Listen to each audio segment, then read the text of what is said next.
Bonjour et bienvenue dans Algeria Tomorrow. En l'espace de quelques années, l'Algérie a connu une explosion de ses exportations, au chapitre desquelles figurent les matériaux de construction, comme le rond de béton, le clinker, le ciment. Et c'est ici, au cœur de ce port, le port de Djedjen, que s'opère une grande majorité de ces exportations. Un port qui va connaître une extension colossale, et c'est ce que je vous propose de découvrir avec nous. L'Algérie est aujourd'hui le deuxième exportateur mondial de clinker qui rentre en compte dans la composition du ciment. L'exportation de ciment représentait 60 millions de dollars en 2019. 5 années plus tard, le pays affiche 746 millions de dollars au compteur. Mais normes environnementales obligent, l'Algérie souhaite réorienter cette production vers l'exportation d'un ciment que l'on souhaite plus vert. Comment ? Eh bien en optimisant les process de fabrication, d'acheminement, de stockage et de chargement afin de s'orienter vers plus de durabilité.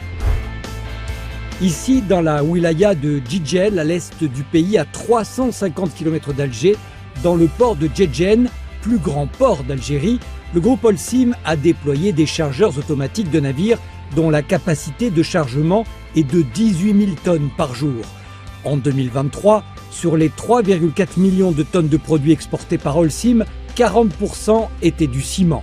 Et le respect de l'environnement a constamment été en ligne de mire. La durabilité est un objectif principal. C'est pour ça qu'on a réalisé beaucoup d'investissements. Par exemple, tout ce qui est filtration des émissions de poussière, tout ce qui est gestion des eaux industrielles, tout ce qui est gestion et management des déchets. Parmi les projets durables, nous avons installé sur le port de Djedjen, ce qu'on voit derrière nous, un chargeur automatique de navire, le shiploader. Le shiploader permet de charger beaucoup plus rapidement, donc un temps de rotation plus court des navires et des opérations export plus efficientes. Les chargeurs favorisent une polyvalence de chargement, ils s'adaptent à différents types de bateaux. En résumé, ils permettent aux navires d'accoster, d'être traités et de quitter le port rapidement, réduisant ainsi les délais d'attente et les surcoûts d'immobilisation. Le port de Djedjen s'étend sur une superficie de 210 hectares. Il occupe une place stratégique, située à moins de 50 000 de la route maritime reliant le canal de Suez au détroit de Gibraltar. Cette position lui confère un rôle privilégié, celui d'un hub de trafic transcontinentaux. Pour les matériaux hors hydrocarbures, ça représente plus de 60% par rapport aux exportations effectuées au niveau des ports algériens, notamment pour les matériaux de construction. Avec l'ambition de devenir une place forte méditerranéenne. Nous étions dans la gestion portuaire, on veut faire de l'industrie portuaire. L'industrie portuaire maintenant, c'est de se positionner, d'offrir des services, pas seulement pour le marché national, pour d'autres marchés, notamment pour les pays africains enclavés. On veut être une infrastructure qui peut faire cette liaison Asie, Europe et Afrique. Djedjen affiche un tirant d'eau profond. Sa rade peut donc accueillir des navires gigantesques. Un terminal à conteneurs est en phase d'achèvement. Il permettra d'absorber un important volume de trafic à l'échelle nationale et il jouera un rôle primordial en Méditerranée. D'autant que les exportations du port ont explosé en l'espace de 5 ans. Une structure autoroutière en construction pénétrera bientôt au cœur même du port, de quoi le relier directement à Sétif, capitale des Hauts Plateaux. L'objectif est d'accélérer le flux des marchandises et les prévisions jusqu'à 2030 sont ambitieuses. L'objectif est de doubler la volumétrie dans les 5 prochaines années. En 2023, l'Algérie a exporté des matériaux de construction d'une valeur de 1,2 milliard de dollars. Le pays occupe la 3e place parmi les principaux exportateurs de matériaux de construction vers le marché africain, avec une estimation de 680 millions de dollars. On importe le rang à béton à plus d'1 milliard 200 millions de dollars. On importe le ciment à plus de 800 millions de dollars. On importe les carreaux en ciment, la céramique, tout ce qui est revêtement, tout ce qui est placo-plâtre à des montants faramineux. Là, actuellement, on exporte. On exporte le ciment, on exporte le clinker. Et on a un objectif de transformer le clinker en produit fini. Puisque l'objectif, c'est de profiter des atouts qui existent en Algérie. On a l'atout du gaz. on a l'atout d'électricité, on a l'atout de la main-d'œuvre, on a l'atout de la matière première qui est classée parmi les meilleures dans le monde.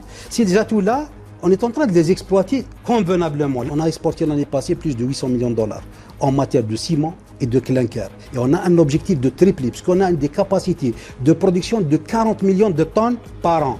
Le marché national a besoin de 20 millions de tonnes. Et on peut exporter les 20 millions restants. Et ce qui concerne le rang à béton, on importe nos besoins à 100%. Là, actuellement, on exporte. Non seulement on a une autosuffisance, on répond aux besoins du marché national, qui est un chantier énorme. On exporte plus d'1,2 milliard de dollars par an. D'autres produits algériens commencent à se frayer progressivement un chemin vers l'exportation. C'est le cas du carrelage, de la céramique, des matériaux de revêtement et des décorations en plâtre. Et le marché national explose aussi. Ici, dans cette enseigne de carrelage et de bricolage à la périphérie d'Alger, les particuliers viennent commander le matériel nécessaire à la construction ou la rénovation de leur maison individuelle.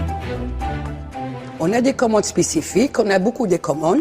On est avec des revendeurs et des acheteurs. On travaille avec des villas, on travaille avec des entrepreneurs. Ils viennent directement, la présentation au showroom. Ils voient la bonne qualité, la quantité. Il y a tout ce qu'il faut, même avec une commande spécifique. Un fonds gouvernemental spécifique a été créé. Son objectif, accompagner les exportateurs. Ces mesures incitatives ont pour mission d'aider les entreprises algériennes de toute taille dans la pénétration des marchés étrangers. L'Algérie, c'est une plaque incontournable. C'est une plaque tournante. Vu sa position géographique, la coopération et la solidarité internationale vont nous permettre de jouer notre rôle en tant que pays, un plus grand pays en Afrique, qui a des potentialités, des richesses extraordinaires. On arrive, je pense, d'ici 2030, à jouer notre rôle pleinement, non seulement sur le plan politique, mais sur le plan même économique.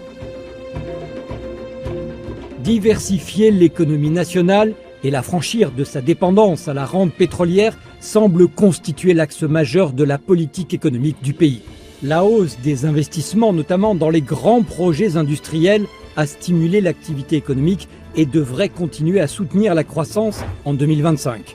À ce titre, l'augmentation des exportations de l'Algérie devrait soutenir la création d'emplois qui seront durables. Voilà, et c'est comme ça que se referme le chapitre de cette édition. On se retrouve très bientôt dans Algeria Tomorrow.